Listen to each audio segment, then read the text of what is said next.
I'm gonna. No, all right, good. I'm glad Siri's with us. So if we can, I'll share a little bit about my story. So I mean, I grew up in Dallas, and I, I think it was referenced earlier. I served at Austin Street Center when I was probably 10 years old as a volunteer with the local church I grew up in that was there. And so it's the way I look at it. There were seeds that were planted early in my life that grew over time and gave me an opportunity to do what I do today.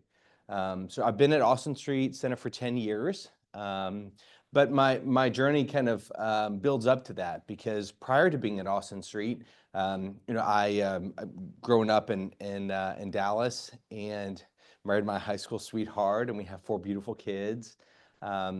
But I, began to not just serve at Austin Street, but other similar organizations. I went to Baylor University and got involved with Mission Waco down there, which is another poverty organization. They do really fantastic work. I was kind of mentored by Jimmy Dorrell and some other people that were there in Waco, interned at their halfway house. And then I moved to Portland, Oregon. I spent about 7 years running homeless programs in Portland. I didn't know anybody in Portland. No particular reason other than it wasn't Dallas and I wanted to do something other than where I grew up.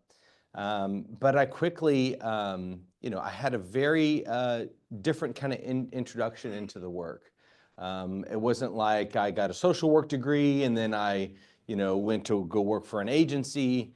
My journey was one where when I was in college, I lived in a house with a bunch of other guys, and we invited a couple people who were homeless to come live with us. And so I told my parents, I think my sophomore year, I was like, hey, mom and dad, I've got some friends I'm gonna bring home for Thanksgiving.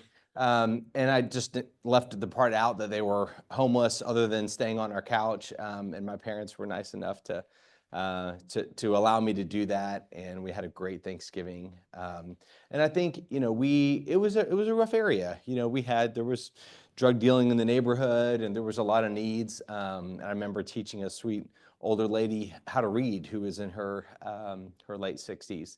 And so, there was that was my kind of experience kind of going into Portland. And when I got to Portland, I didn't jump right into it.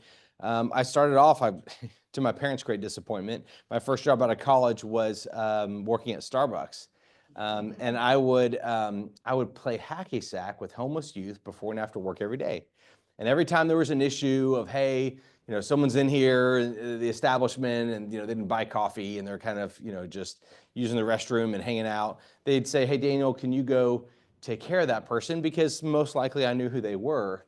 And so that was kind of the beginning of really a journey for me of, we had a small group of homeless youth that would come over to our apartment in downtown Portland. And we just had a small group, like you'd have any other small group. Although I guess it wasn't like any other small group. We had some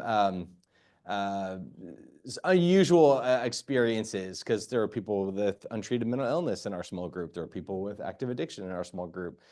And so I think that kind of formed into me volunteering at a local drop-in center for homeless youth. And eventually the person running that drop-in center asked if I would take over for him.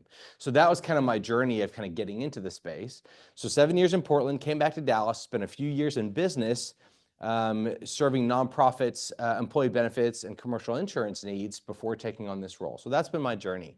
Austin Street is a special place. If you have never been there, let me appeal to you today. To interact with people that have a very different life, most likely. I find that when people come together, everybody benefits. And it's amazing how much we benefit when we serve. And I know so many of you guys have been faithfully serving Austin Street for years. May not be enough time to articulate how long you've been faithful. But I find that there's really a mutual benefit there.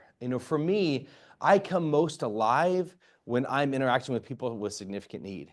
Because don't I know it, if I just read a little bit of the Bible that's out on your tables, I recognize that, spiritually, that's me. I don't bring anything before God that's of any worth, other than what he has given me, who he's made me, allowing me to love him. So I'm going to go through a little bit of information about Austin Street.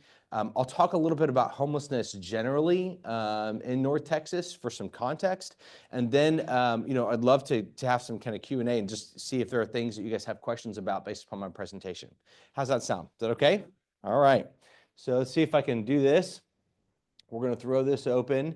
And the first thing is going to be, let's see here, if I do that, perfect. So Austin Street provides safe shelter and meets the basic needs for the most vulnerable homeless. We really focus on an older population. If you've been with us, before, you see there's a lot of people with multiple amputations that are kind of coming through the line. There's a lot of elderly folks that are coming through the line. We have a lot of people with medical needs. We have a partnership with the local Presbyterian Hospital, which is part of Texas Health Resources. They've got a partnership with us to serve people that have medical needs that are homeless that are end up in the hospital. And so really any way we can kind of get out of, who's the most vulnerable and how can we serve and support them. So that's what we do. I think what we're trying to drive to also is recognize, and I think if we can address this as a community, I think one of the main causes of homelessness, certainly a lot of people are homeless have addiction. Certainly a lot of people have mental illness. Certainly there's all that going on. There's also kind of a breakdown of community and a breakdown of understanding. I think in our individualistic society, we kind of look at God and are like, well, but am I my brother's keeper? And that's kind of the fundamental root of, is this other person that I don't know, are they my responsibility? And I think about the story of the Good Samaritan. There's somebody on the side of the road, beat up, had nothing. And the first person walked by and I was like, well, I got a lot going on. Second person walked by, I was like, yeah, I don't know that I really want to get involved in all that. And the third person, the Samaritan, stopped and said, okay, let me take you to an inn, and made sure that they were taken care of. And then they came back and made sure the innkeeper was, paid for their services to take care of the person. And so I think what's unique about this group is that you guys have decided, hey, we're not going to live that way, right? We recognize that we are a part of a community and we do need to try to take care of one another, and that is important. Okay, so yes, Austin Street Center, people think of us as an emergency shelter. Guilty as charged, absolutely, but really we're so much more than that. So we have 450 beds on our campus. We're serving a lot of people every night. And we're trying to open up more beds because we still have thousands of people who are on the streets and have no shelter and don't know where the next meal is going to come from. So that's a big part of what we do. I could kind of talk about that in detail, but I'm going to try to get through this. We talked about vulnerability. There's some specifics here. We don't allow sex offenders. There's reasons for that because we have kids volunteer and whatnot. But other than that, we try to be a low barrier shelter for whoever needs us. We do have some age requirements for men. Again, that's trying to drive into our vulnerability there. This is a little bit about homelessness in Dallas. Now, this is a point in time count, and this happens once a year, that volunteers comb the streets, try to identify every person they can find that's homeless. Now, do we find everybody? Absolutely not. It would be impossible, no matter how many volunteers you have, to cover every inch of North Texas and know, who's homeless and where are they staying. But on that point in time count, as a trend, we saw kind of massive increases from 2015 to 2020. We've had a slow decline since then. And there's some competing data on that because Austin Street is the city of Dallas's coordinator for inclement weather shelter, which means when the temperatures get below freezing and people are at risk of dying on the streets, the city has asked us to coordinate care for many more people. And so during those times of the years when we have freezing temperatures, we go from serving 450 in shelter to serving 2,000 people in shelter. And that's 2,000 at one time. We as people come and go, we may serve over 4,000 folks, throughout that inclement weather shelter period. So that's a big part about what we do. We'll talk about what happened here and why those numbers went up and down if you guys have questions about that. This I want to show you is just a national trend. So on that bottom there, you can see that we've had actually nationally significant increases in homelessness. And Dallas has seen that as well. We're having more people fall into homelessness than ever before. We estimate there's about 8,000 people that become newly homeless every year in our community. So the goal here with all of our services is to try to get people out of homelessness as quickly as possible to make room for all the people coming in. So there's that. This is, again, those point in time count numbers broken down from shelter. versus unsheltered. So the purple is people out in tent encampments. The dark blue there is people who are in shelter of some kind. Okay. So, again, we can get back to this later. I do want to cover who is Austin Street. So kind of we're going from homelessness, nationally and locally to what's going on with Austin Street. And this is kind of a list of a handful of our services for people in shelters. So we meet the basic needs. So food, clothing, shelter. We also have employment services on site. Guys, we have, several staff whose only job is to try to make sure people can get access to employment. We have a job fair that we do about once a month where employers can come and share their need for employees. We have several different partnerships. Texas Workforce Solutions, Goodwill comes on site and helps hire folks. We're really trying to do everything we can. We see collaboration as something that makes Austin Street unique. We try to bring other agencies in. We don't feel competitive about territory and all that kind of stuff. We're really trying to figure out how can we help people as best we can. So we do have the chapel across the street. So there's about 6 or 7 services that happen there throughout the week. We do have mental health care and physical health care that's on site, the full-time partners that come and do that. I mentioned Presbyterian Hospital, and there's a mental health care provider as well. We have NA and AA meetings every, it's Narcotics Anonymous and Alcoholics Anonymous, every night of the week. There's benefits navigation. So we have somebody who used to work for the Social Security office and retired. And she comes there all the time just to help people enroll in benefits if they qualify and if they're disabled. And a lot of our folks are. We have a lot of housing-focused case management. Fundamentally, what does someone who's homeless need? I'm just going to ask that rhetorical question and let it sit there for a minute. Because by defining the problem as homelessness, we've determined that, well, they need a home. That's not actual rocket science. Sometimes it's unnecessarily controversial because there's the real argument. Well, do we need to help with addiction first and then get people housed, or do we need to address the mental health care? And then, what is that? And for me, I'm like, it's kind of a moot point. If we were to all stand up here today and decide we're going to play a game of musical chairs, and I were to take, a bunch of the chairs out of the room, think of affordable housing as the chairs.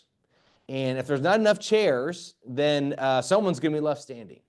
Well, in homelessness, who's going to be left standing? Well, most likely the people with addictions, right? The people with mental health care challenges, people with other crises going on in their life, maybe people who've recently gone through a divorce, people who have lost a loved one, people who, gone through some type of a crisis in their life. We say poverty or financial need plus a crisis of some kind, any kind, minus social support. That's the equation for homelessness. So it starts with financial need, but honestly, most of Dallas is poor. It's not necessarily just the poverty, but poverty plus a crisis of some kind, right? Medical bill you couldn't pay, car that won't drive you to work because it broke down, the loss of a loved one, addiction, mental health issues, those things. So poverty plus crisis minus social support. If I were to lose my income today and had nothing in the bank, I'd call mom, dad, sister, brother, friends, church members. I'm pretty certain somebody's going to say, well, you can crash on a couch for a little bit until you figure something out. But if you don't have that community of support, right, everything else breaks down. And so that's really critical, especially if your community, if everyone in your community is poor, well, that's going to be a problem, right? Because if you have multiple generations of South Dallas poverty, which some of our folks are in that situation, that's challenging. Or if you had an addiction and you've kind of run that trap several times and people have said, hey, I've had enough, that's another way that community breaks down. So it can break down lots of different ways. Okay, we also provide what's called diversion services, transportation assistance. Austin Street tries to figure out, hey, what's not working and how do we fix it? And so in some situations for us, that was, we saw people in wheelchairs wheeling 1.5 miles across downtown to go to the next homeless service provider. We're like, that's ridiculous and inefficient. And so, we went to the city, we went to DART, and we went to, private supporters and said, hey, this is inefficient. Let's find a better way. And now we have 2 buses that drive all over town. They go to Parkland, they go to the VA, they go to the Supot and the Bridge and Austin Street and our calling and North Texas Behavioral Health Authority and mental health provider. Even goes and picks up people from the jail. And in all those situations, people just need access to care. They just need to get from point A to point B. We found that people that ride the bus, and we have over 1,000 riders a week, are people who get housed and get out of homelessness faster. Because before, it would take an entire day to go get an ID, and then an entire day to go get your medications, and then an entire day of asking for money, getting a bus ticket, doing the routes, going 2 blocks to go through 2 different transfers to get to the next place, and to wait in line, and then to do the whole thing over again to get back. And so this way, people can get all that stuff done in a day. They can literally drop off the stew pot by 8 o'clock in the morning, get their ID. They can go to lunch at the bridge. They can go to Parkland in the afternoon and get their meds and be back in Austin Street in time for dinner. So there's that. Diversion services are about making those beds special. Those 451 beds are gold in the city. Because if you're outside, you're not safe, especially if you're a woman, especially if you're older, especially if you're vulnerable. People think of the homeless as, oh my gosh, I'm scared of you. And I understand. And I'm not here to criticize that. But we need to realize that the homeless are more often the victims of violent crime than they are the perpetrators of it. I'm not saying there are no perpetrators. I'm just saying that it is more frequent to happen that they are the victims of violent crime. And so I mentioned that because it's important to recognize that, hey, if somebody comes to Austin Street, instead of just saying, okay, great, here's a bed. Well, I only have 450 of those. Let's hear your story. How long have you been homeless? How many times have you been homeless? Do you have a sister, cousin, aunt, friend who will take you in? Can we give you a bus ticket to sister, aunt, cousin, friend's house? You know, even if that bus ticket is to Terrell or Tyler or Lubbock or wherever, to make sure, because if you come and take in a shelter bed, that's somebody else who's on the sidewalk. So every bed is sacred. I wanted to point to the flyers that you guys have on your table.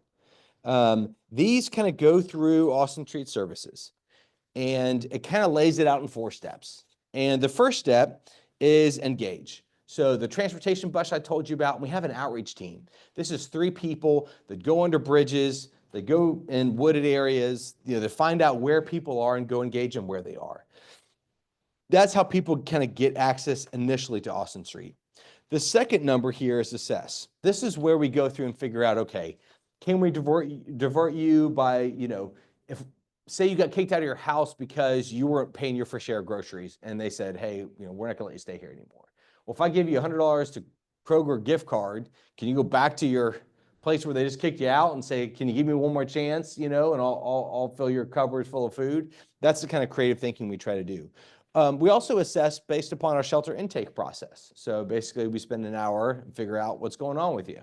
And then we go through an orientation at the shelter. So like, this is shelter life. And I can tell you, most people never think that they'll end up in a shelter.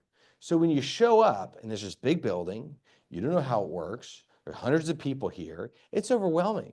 I mean, it's like somebody just, you know, you got hit upside the head by a 2x4. You know, you may have lived with your mom for 30, 40 years.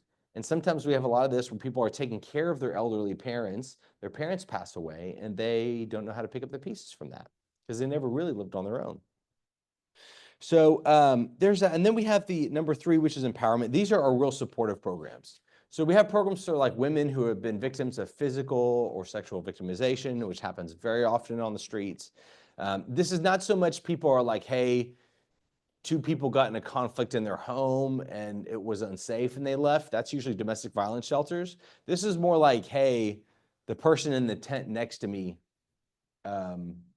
was violent with me, right? So it's a little bit different, and it's like these are people that may have other issues going on besides just domestic violence, right? Because they're not housed at the time.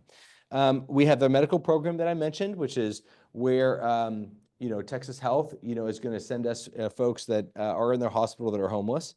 I'll talk more about that in a second. We have a Refuse program, which is for people who have been recently incarcerated who are homeless, because a lot of the homeless get picked up for criminal trespassing charges, which just honestly, it's just a big waste of money because you know, they're booked, they go in, and then they're immediately let out because there's no room in the jail, and you know, it's not really an effective intervention.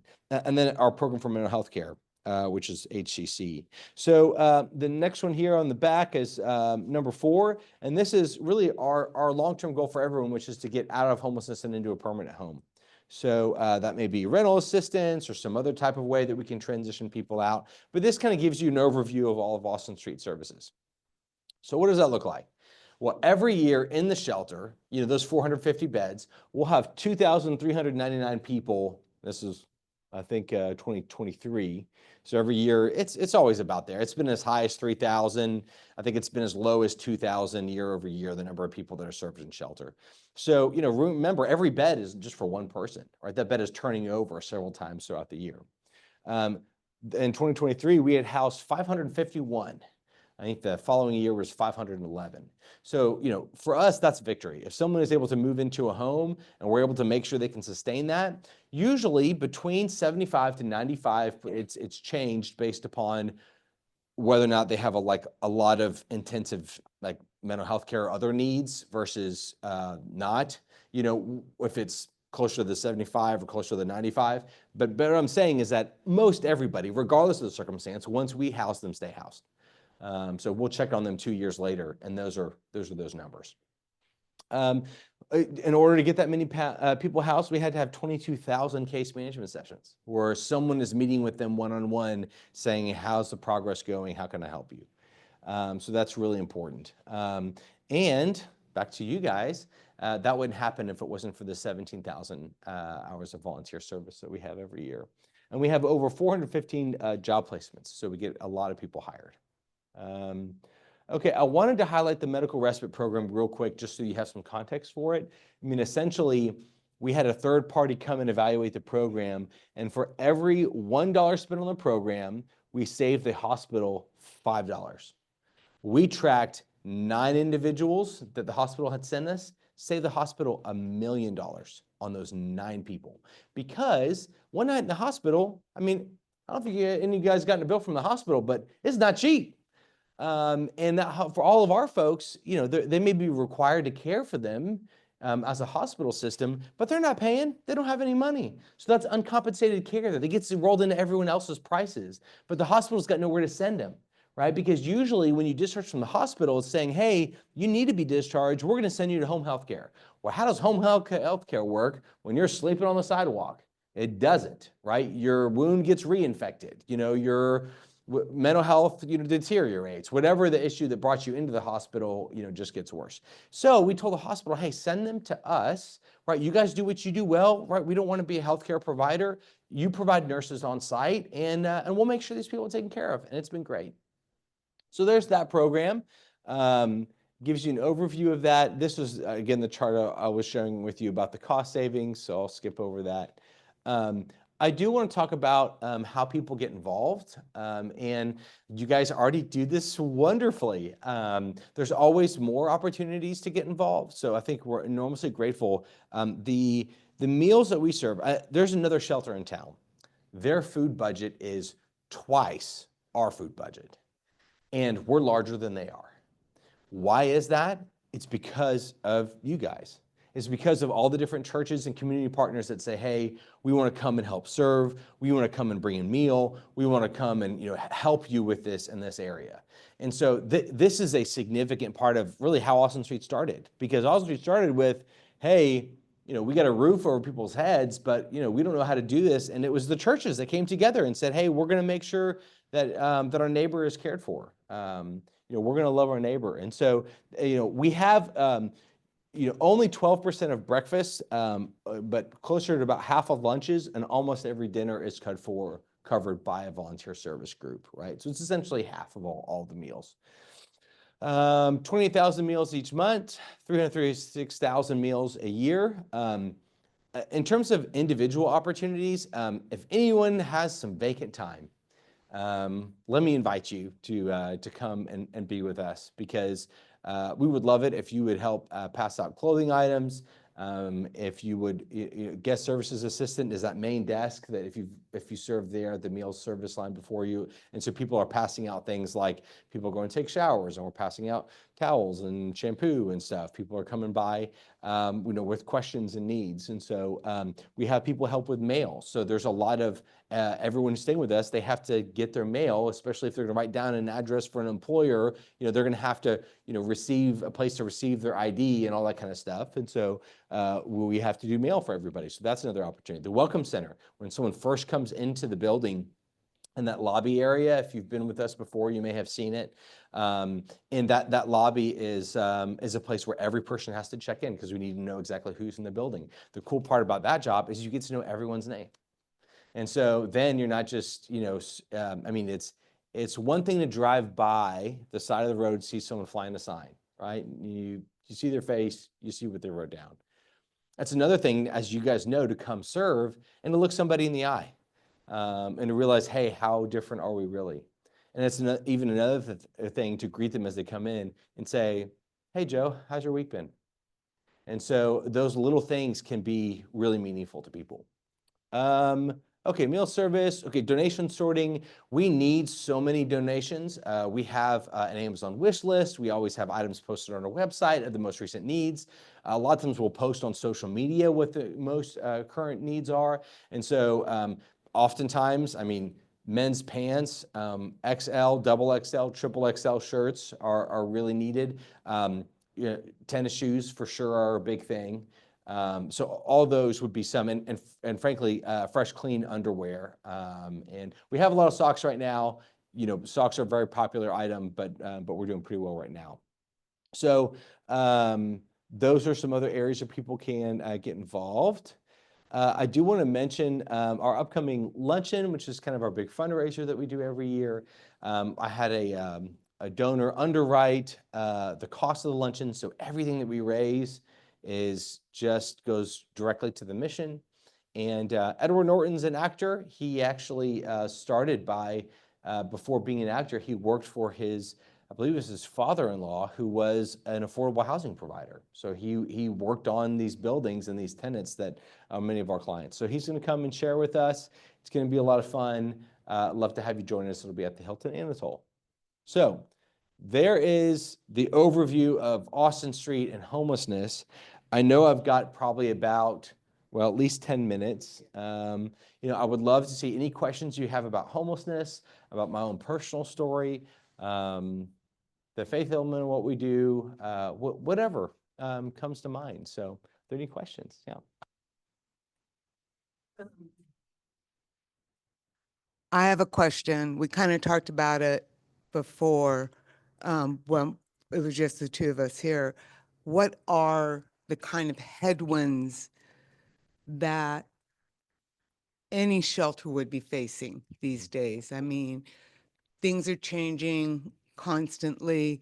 What are those things that we don't see or think about that you have to face right now?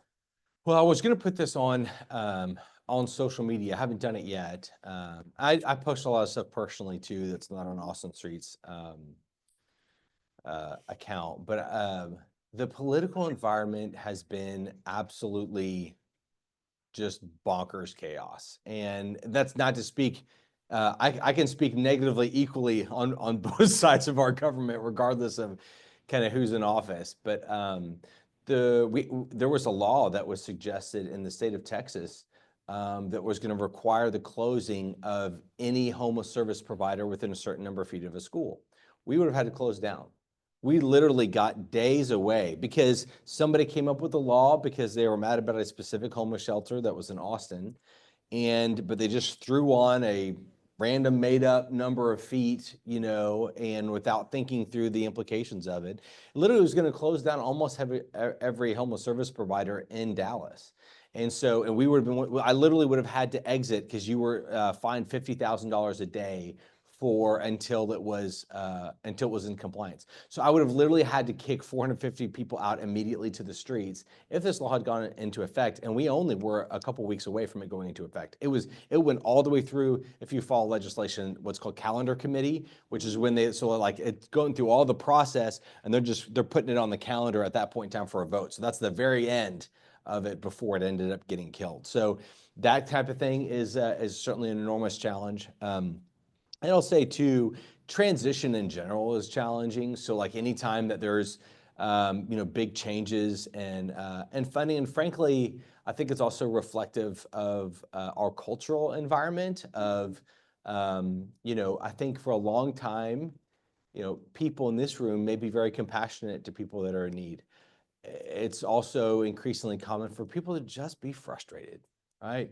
I've complained about this homeless person to my city council member, right? They're still sitting there on the corner and, you know, somebody's in front of my business, they're in front of my home, and I'm just mad about it.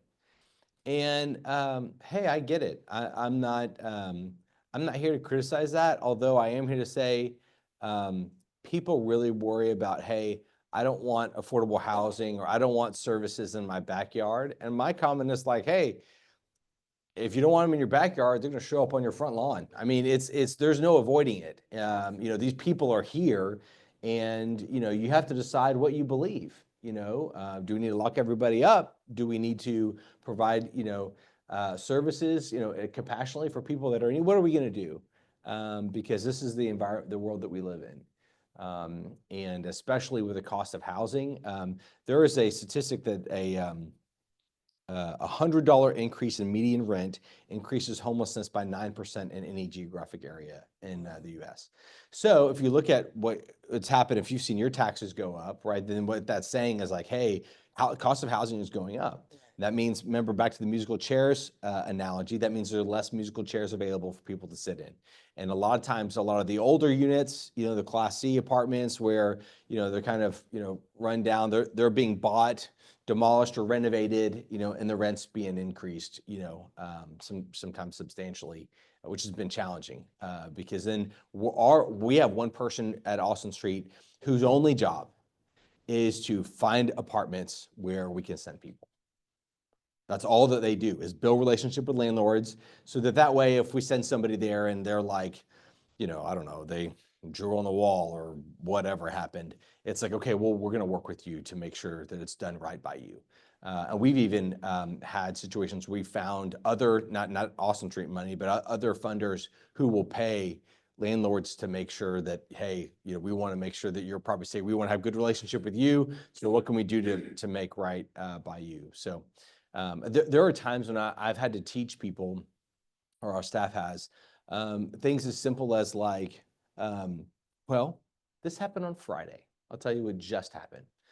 We brought in a guy who'd been sleeping on a ledge that was like over a creek for 16 years. He'd been outside that long, and he's in his probably late 70s. And when we brought him inside, we had to be like, okay, this is called a thermostat. And how it works is when you press the up button, it gets hotter, and when you press the down button, it gets colder. Because he didn't have experience with a thermostat before. And so it's the kind of thing that you're like, hey, there's a lot that people need and during that transition. I'm talking a lot. You had a question.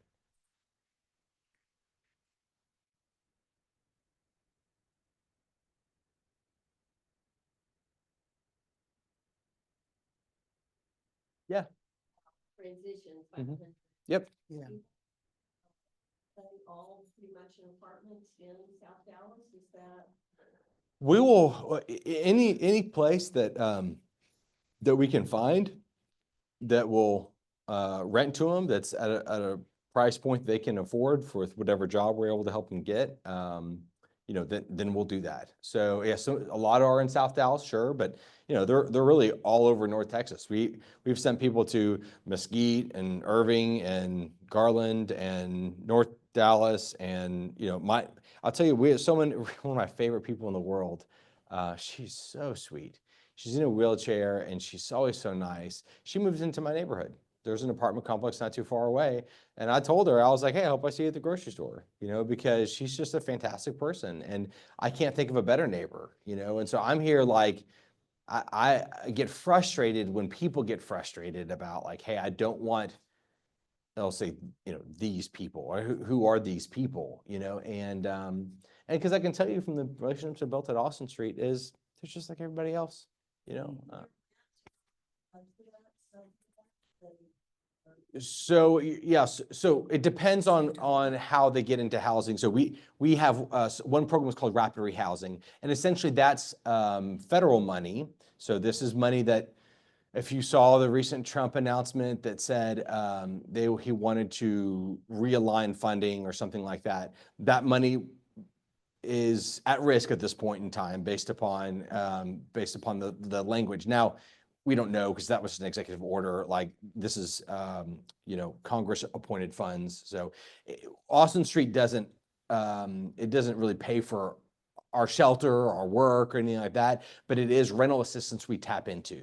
So, and now the way we do it is different than how other people do it. We essentially, when you move in, hey, yeah, maybe we'll pay 100% of your rent the first month or two, but we begin tapering off right away. So then it goes to 75%, 50%, 25%. So that way that person's increasing in their responsibility and taking over that rent. A lot of agencies just pay 100% of the rent because you can do that. But it doesn't teach the accountability that we feel like is important.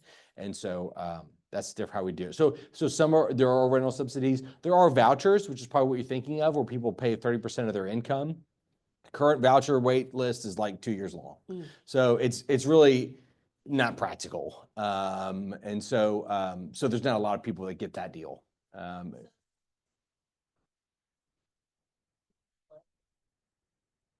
Maintain. Yep. Yep. I think so. I'm pretty proud of it. Yeah. Yeah.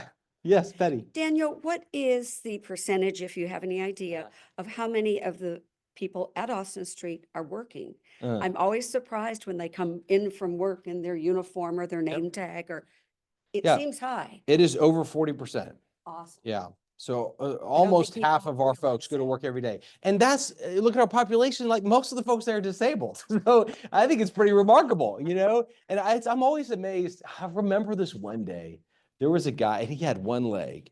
And, you know, it was terrifying me. I'm sure it's some sort of OSHA violation, but he's over here and he's mopping the floor at Austin Street, hopping around with his one leg. And I'm like, dude, like, we got it. Like, it's okay. You don't have to. He's like, no, you guys do so much for me. I want to do something for you. And it's just like, this is a bunch of incredible people. It really is. Yeah. Any other questions? Yeah, in the back. I've noticed that it seems to me like that the ratio of men to women has changed significantly since you moved into the Sure. new building. So why is all of that? Well, so when Austin Street first opened, we didn't serve women. And then we found women coming to us. So we said, okay, well, here's 10 beds. And then 10 grow to 30, and 30 went to 50, and 50 went to 100. You know, generally the ratio right now of homelessness is about 1/3 to 2/3. So about 1/3 women to 2/3 men. Women have their different challenges because of the significant victimization of them on the streets. It's really not safe for women to be outside, period. And so that's part of the reason why we have no age requirement for women that we do for men, is because we're concerned about that. But there's also not enough placements. I mean, I can tell you, there was our outreach team met a lady who's 34 weeks pregnant, sleeping in a tent, and you know, it won't come into shelter. You know, so you know, and for a lot of women too, they may connect to someone that gives them a sense of perceived safety, but is also sometimes a little abusive. You know, so it's like, you know, it's a challenging situation. And there's a lot of women too who, you know, I don't mean to be so harsh or coarse, but this is just the reality of the streets. I mean, the most likely indicator if you'll be sexually trafficked is if you are homeless. Most common indicator. And it's common for people to be like, for something as little as a meal, you know, people will do that. So that's a whole other part of the challenge. Homelessness is kind of a catch-all for all these other social kind of ills and challenges. And it's easy to think of homelessness as a category. And you're like, no, we got 40% who are working, and we got people who've been homeless for 15 years, and we got people who are, you know, pregnant. And it is just it's just a diverse population. Yeah. So is there, at one time y'all had an opportunity for, we brought our football team Yeah. from Shelton multiple times to Yeah. do your cots and Yep. that kind of stuff. Is that still? Absolutely. Okay. Absolutely. Would So, love to have it. Yeah. If I were to Reach out to me. approach to, Yeah. I'll approach you and. Yep. Okay. And Jill.young@austinstreet.org. Jill is our volunteer coordinator, and she'll do that. But if you email me, I mean, I'll make sure I get with Jill and that she Okay. gets that information. So we'd love to have that. If you'll get that for Yeah. me, yes. Yeah. Okay. Perfect. Thank you. Yeah. Any other questions? Yes, sir. You have certain rules for your clients, so to speak, that they have to either be looking for a job or have a job, or And Mm. how long does it? Average length of stay has ranged over the years. It's been as low as 47 nights, which is really good. Actually, probably some of the best um, data points in the country. It's gone as high as, maybe 150. We're probably around 100 right now. And it just depends. I mean, it depends on the population. Homelessness is a result of policy decisions from the previous 30 years. So it's not really what happened yesterday, it's what happened 10 and 20 years ago, right? So like when the mental health institutions shut down in the 80s, we had more people with mental health on the streets in the future, right? And so it's that kind of a thing. When we can't control, drugs coming across the border, then, look on down the line and we have more people who are addicted. So it's kind of the result of all those things. In terms of our rules, yeah, I mean, people can't use drugs and alcohol on campus. But we don't test people for shelter. The goal is not, hey, who's deserving and who is not. I mean, we're kind of approaching it from the standpoint of, hey, you know what? I'm not sure that anybody doesn't deserve to have food to eat and a roof over their head. So that's been kind of our approach to it. We do try to make sure that we know who people are. So we do require some form of identification. The reason for that is because we've had people who are literally running from the cops as a result of a murder, try to get into shelter. And we said, we went through our process, they were highlighted, and not admitted. So, we do try to make sure we're a safe environment for things like that. I'm not sure if I fully answered your question. Like we have a cutoff time, like you have to be in your, in the shelter by 6 o'clock so that we know that you're using your bed because we don't want any beds to go empty. But we give, anyone who is working gets a pass to come in, when they need to as a result of their work. So, we have accommodations for all that. There's always a lot of rules and people don't like rules. And I always try to tell people like, hey, I get it. Shelter's no fun. We need to get you out of here as soon as we can. It's not designed to be a permanent, place for anybody. It's designed to be, a stop along the way. I think I'm over time, 10:25. You're Okay, awesome. all right. Thank you, guys. How are you, Danny? Hey, Betty, you want to close us in prayer? You're love always to. up. I'm gonna, I don't need So that's what you get for sitting in the front. because someone online, we record, so I'm giving you. They're both. on already? Yeah, Yeah. okay.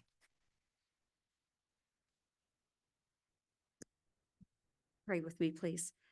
Heavenly Father, we love our friends at Austin Street. We feel fortunate that we have the opportunity and have had for so very many years the opportunity to serve this wonderful organization. The relationships and the feeling that we get when we go to feed and clothe our friends at Austin Street just helps us know that we are doing your work, God. Thank you for our church being so generous at all times in loving Austin Street. And thank you, Lord, for giving us the volunteers and the deep feelings to serve as we do. Thank you. In your son's name, amen. Remind everyone, once we stop recording and stuff, this gets put on our website. I think this is something that we could maybe encourage others who couldn't make it today to take the opportunity to listen, because I think this really, I appreciate it, Daniel, so much, how broad we could understand every bit of the process and how, I mean, we all know it's in the papers, this is so systematic. And the bit we do matters so much. For them to ramp up to 450 beds, I mean, that was a process that I was never at the old shelter, which Betty and everyone were. I got to, well, after COVID, join in this beautiful facility. And it's one of the greatest gifts each month. It's a gift. And just for the rest of our congregation, I'm going to ask Emma and them to send out a note, via Realm, to encourage people, because it really does give you a sense. This today gave us the broader sense of what they do and the success that they're having. As you drive by and you see the many that don't come into the shelter. So it's really, they need to be lifted up so much because they are so successful. So, but thank you all for coming today. Thank you. Thank you.